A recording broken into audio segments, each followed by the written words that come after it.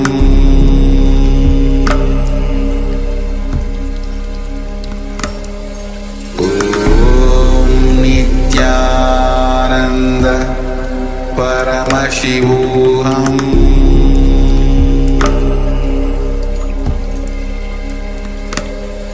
Om Nithyananda Paramashivoham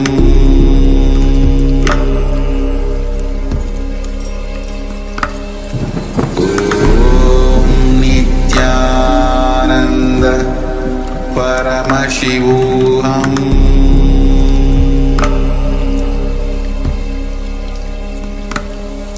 Om Nithyananda Paramashivoham Om Nithyananda Paramashivoham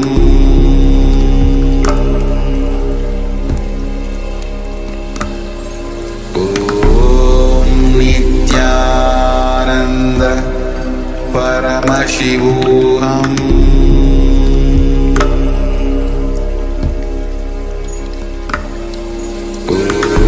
Om Nithyananda Paramashivoham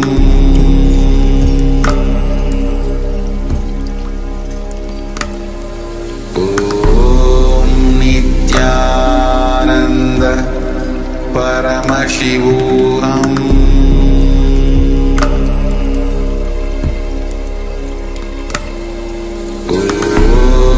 Nithyananda Paramashivoham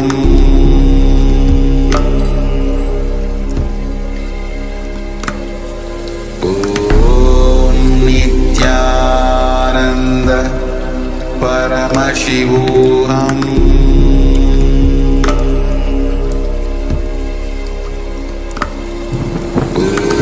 Om Nithyananda Paramashivoham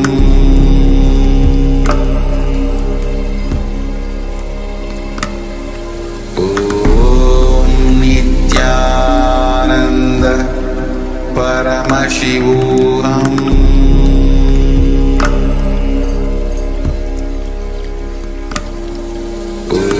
Om Nithyananda Paramashivoham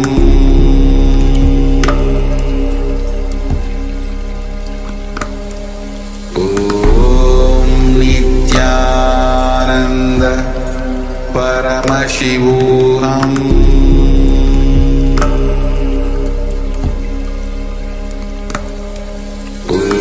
Om Nithyananda Paramashivoham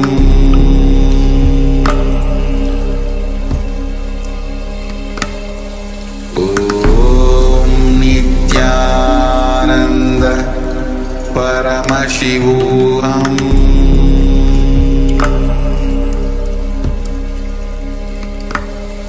Om Nithyananda Paramashivoham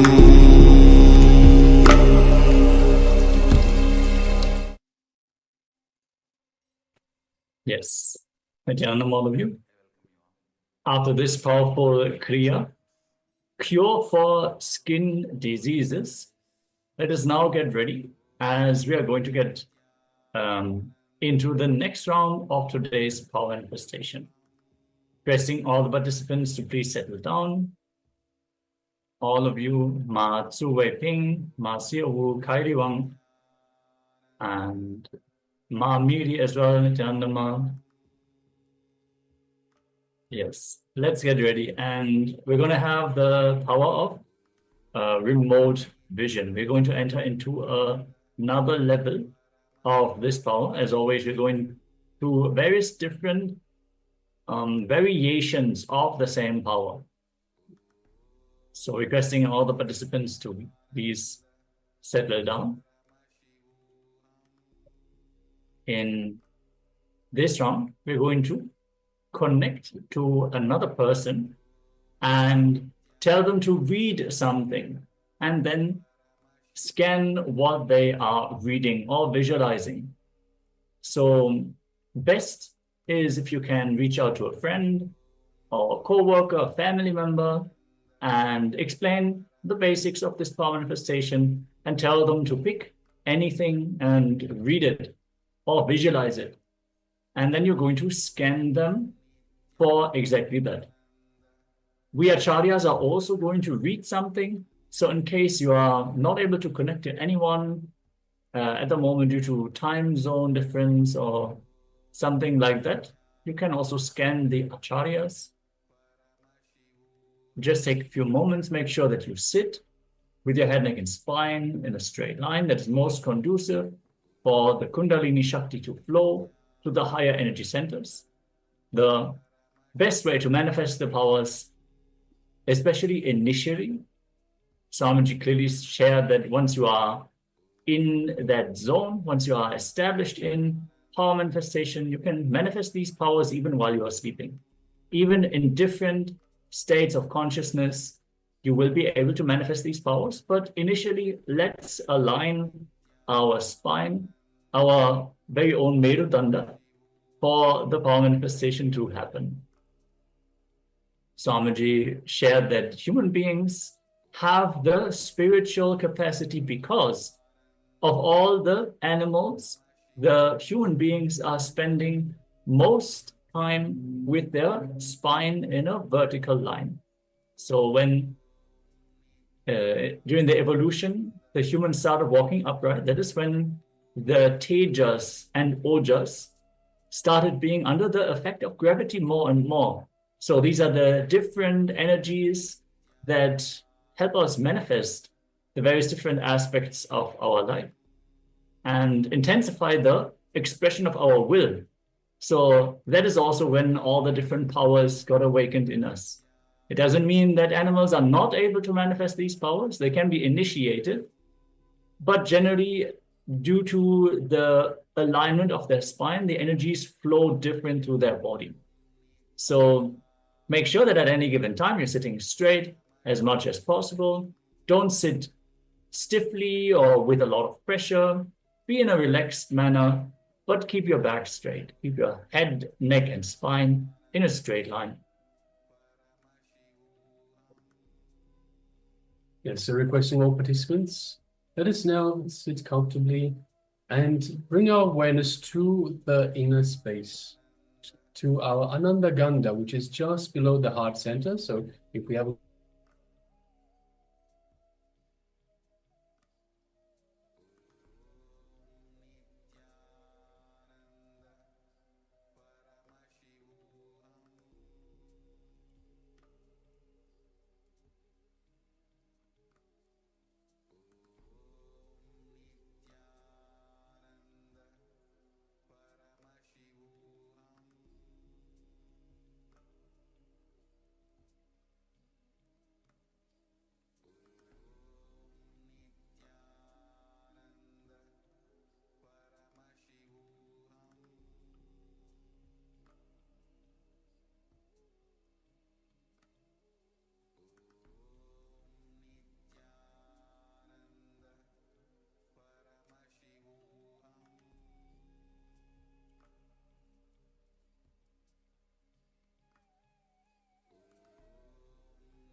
I welcome you all with my love and respect.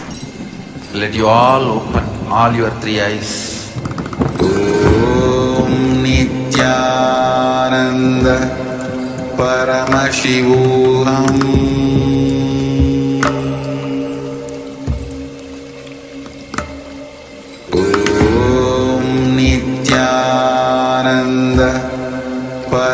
Paramashivoham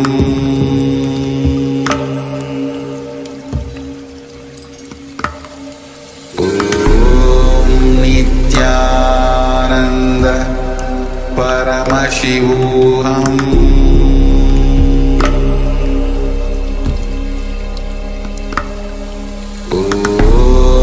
Nithyananda Paramashivoham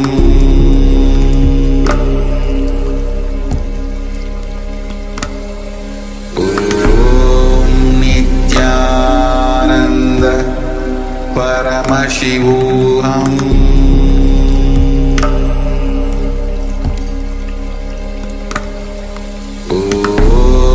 Nithyananda Paramashivoham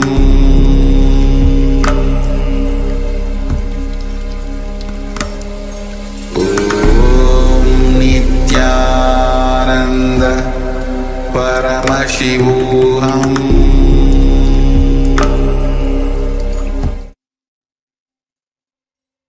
Yes, sorry for the technical glitch. Let us now settle down, requesting all the participants to please come back and get ready as we are about to enter into the power manifestation. Yes. So let us once again sit comfortably with the head, neck, and spine in a straight line. And let us bring our awareness to our inner space. Our inner space just below the heart center, the Ananda Gandha. And let us visualize Swamiji in our inner space. So select the image, the murti of Swamiji that you feel most connected to. And visualize that in your inner space. And feel the connection to Swamiji from your inner space. And feel the love and compassion that Swamiji is radiating from this very connection.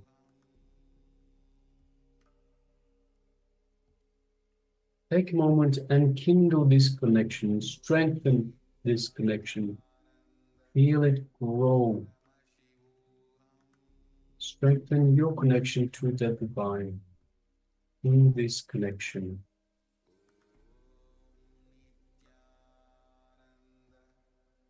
Feel the space of oneness with Swamiji through this connection in your inner space.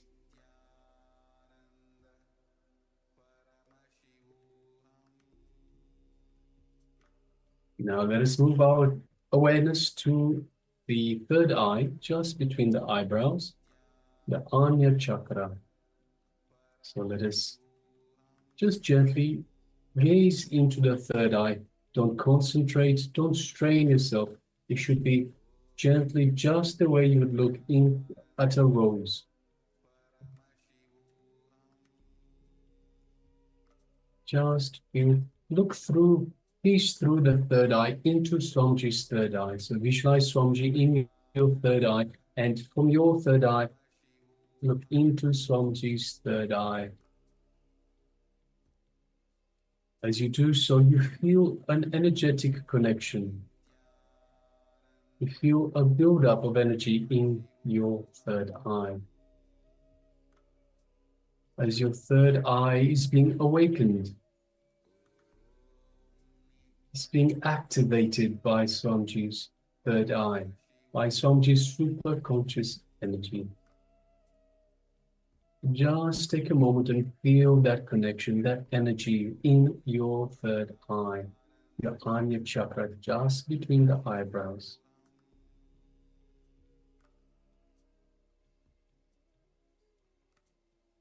And now let us make a strong declaration, strong decision to scan what the other person is reading. So we have connected to another person. That is, scan what the other person is reading. Let us start chanting the Mahavakya, which is the cosmic code word that Swamiji has given us to further strengthen this feeling connection to the divine. to himself. Om Nithyananda Paramashivoham. Om Nithyananda Paramashivoham.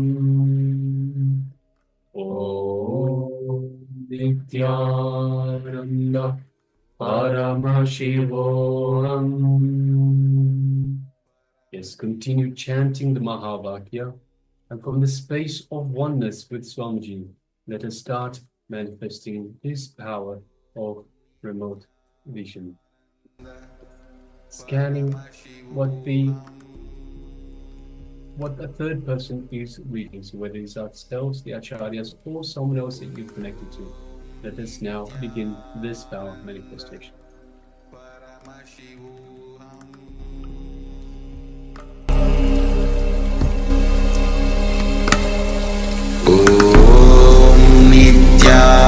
Nithyananda Paramashivoham.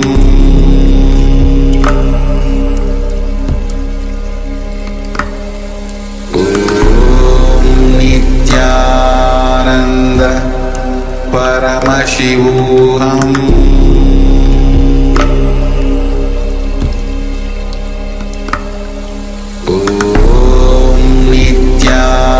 Nithyananda Paramashivoham.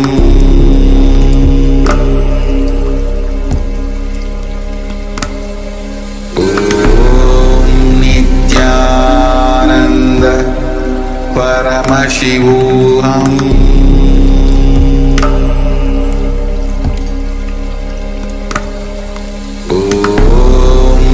Nithyananda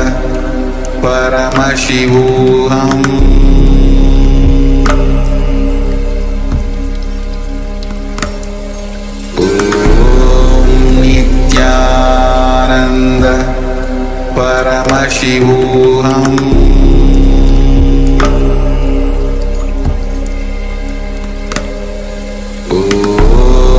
Nithyananda Paramashivoham.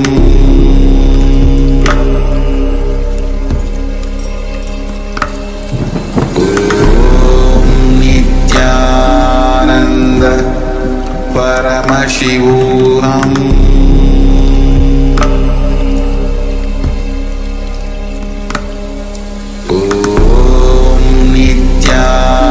Nithyananda Paramashivoham.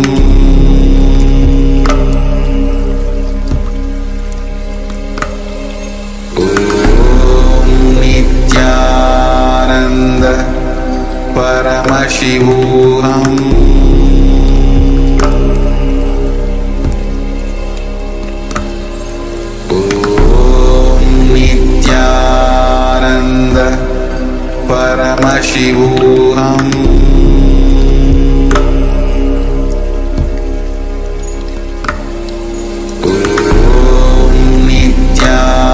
Nithyananda Paramashivoham.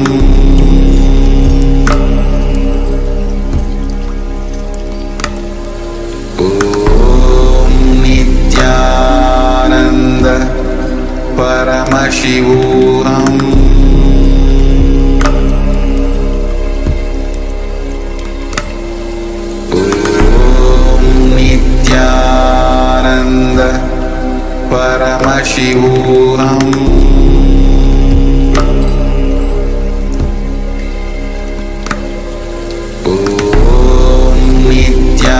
Nithyananda Paramashivoham.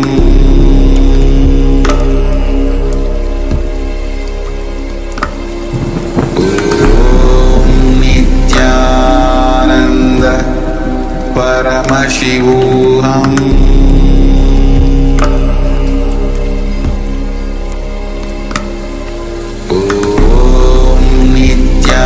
Nithyananda Paramashivoham.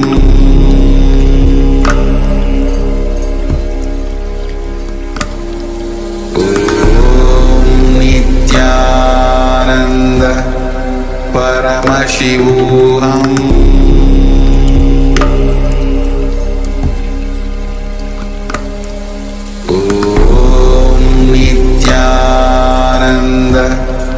Paramashivoham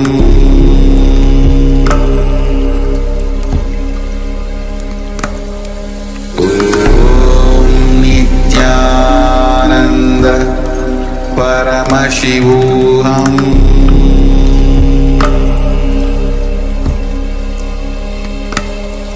Om Nithyananda Paramashivoham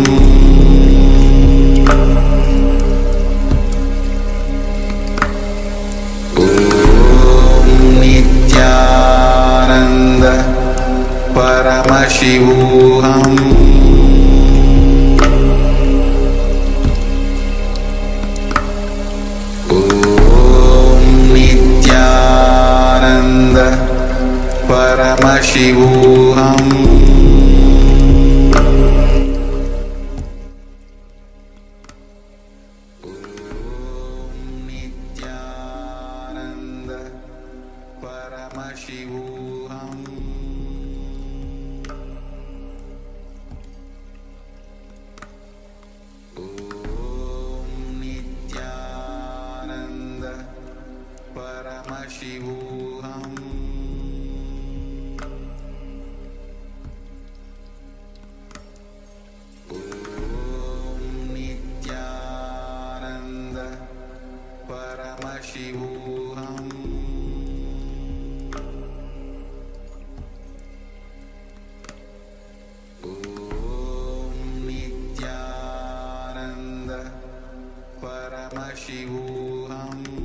Yes.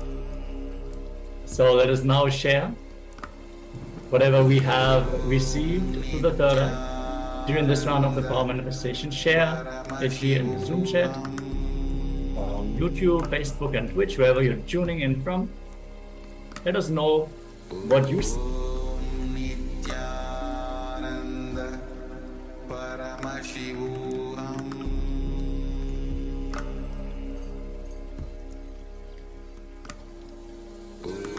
Take a few minutes and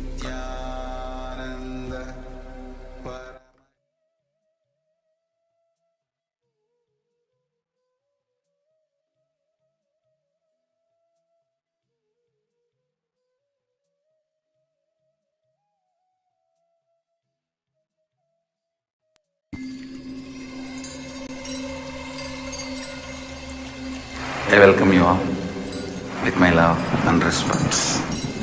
Let you all open all your three eyes. Om Nithyananda Paramashivoham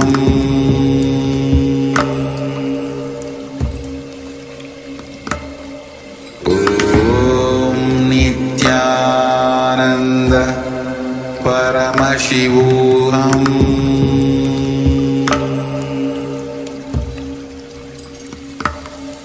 Om Nithyananda Paramashivoham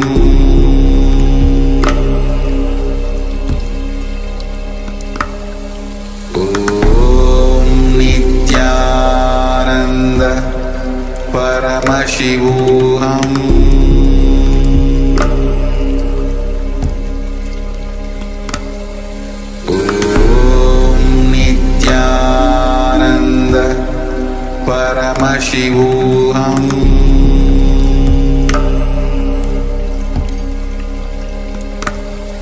Om Nithyananda Paramashivoham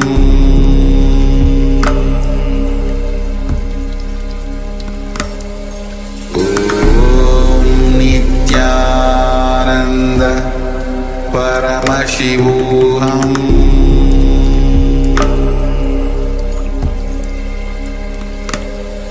Om Nithyananda Paramashivoham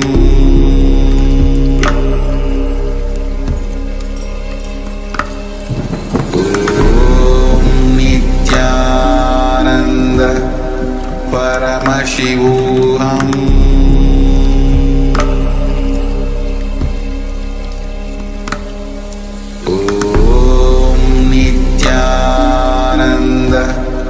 Paramashivoham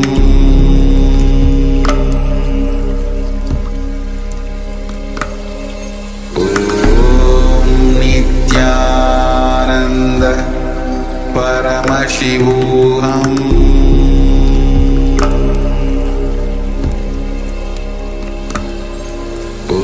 Om Nithyananda Paramashivoham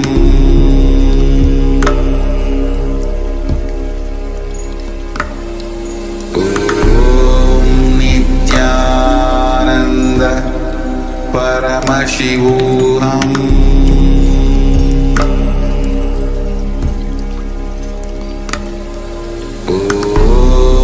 Nithyananda Paramashivoham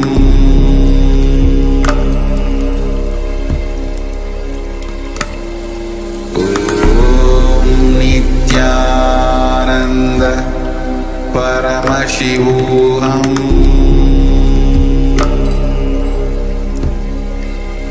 Paramashivoham Om Nithyananda Paramashivoham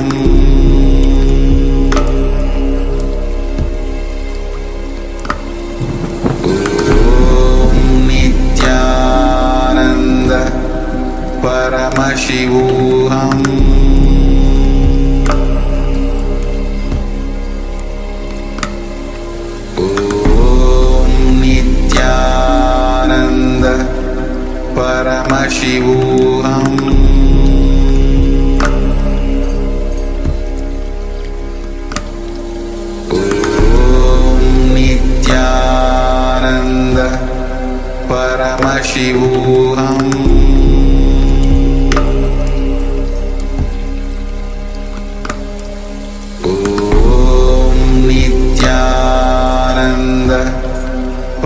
Paramashivoham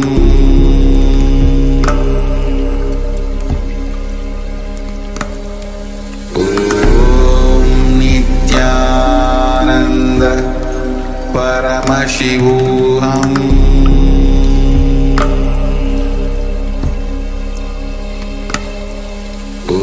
Om Nithyananda Paramashivoham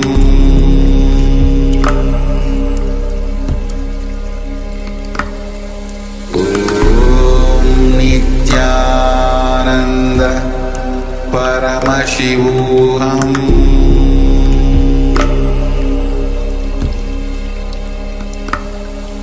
Om Nithyananda Paramashivoham